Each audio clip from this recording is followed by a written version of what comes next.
Today's video is on Hornady Black 357 Magnum 125 grain XTP hollow point with a listed muzzle velocity of 1500 feet per second. I have a 2-inch 357 and a 6-inch 357. We're going to get the muzzle velocity for both barrel lengths. I also have 2 watermelons today to do the energy transfer, one for each barrel length. We're going to go through ballistics gel with 1/4-inch medium density fiberboard for rib strike, and clothing barrier, 2 layers of sweatshirt material, 2 layers of t-shirt material, and let's see what it does. Holy shit. 1,696. 1,699. 1,700.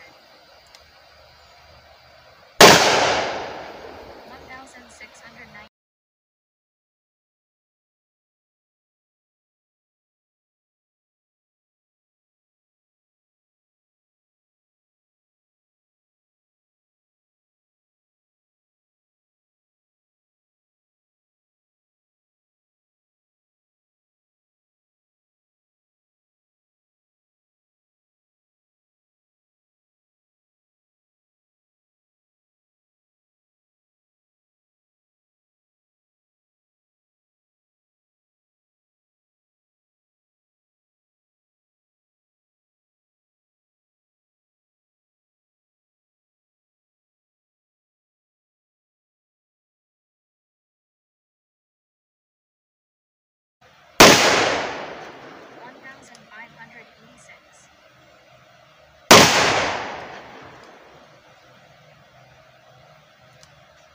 $1,489.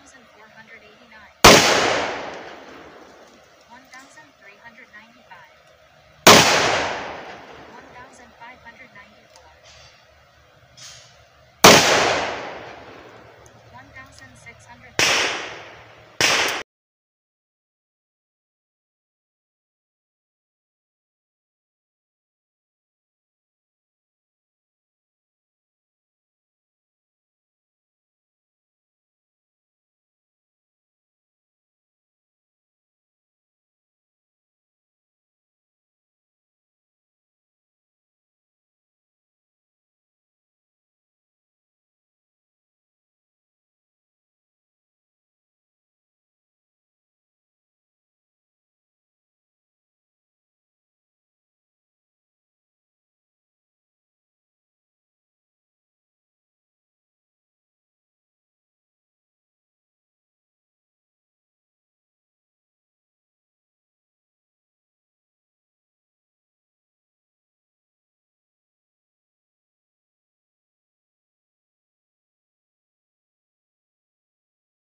Today's testing of Hornady Black and 357 is an absolute beast in both the 2 and 6-inch barrel version. Here is the gel block. On this side is the 2-inch. This side is the 6-inch. They're pretty similar, although the 6-inch hit with a lot more energy. Here is the MDF board to simulate a rib strike.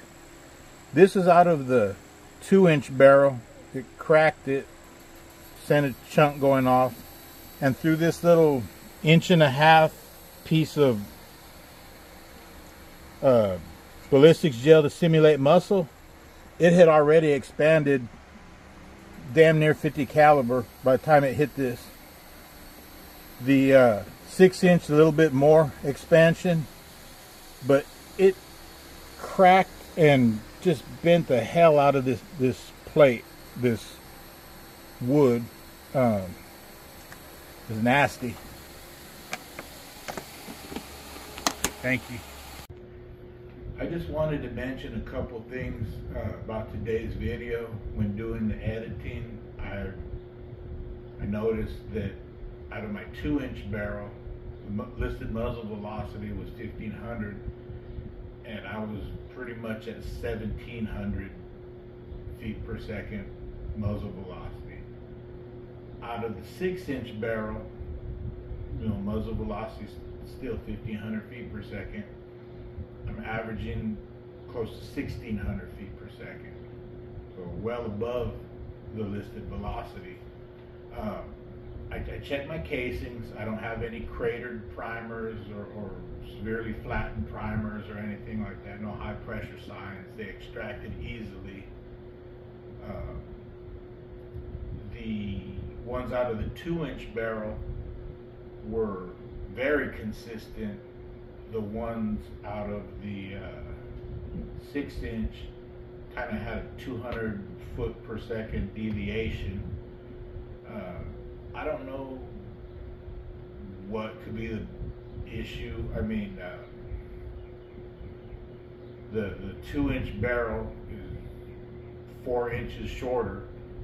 It should have way less velocity. They were fired the same distance from the chronograph, but all the ones with 2-inch seemed a lot higher.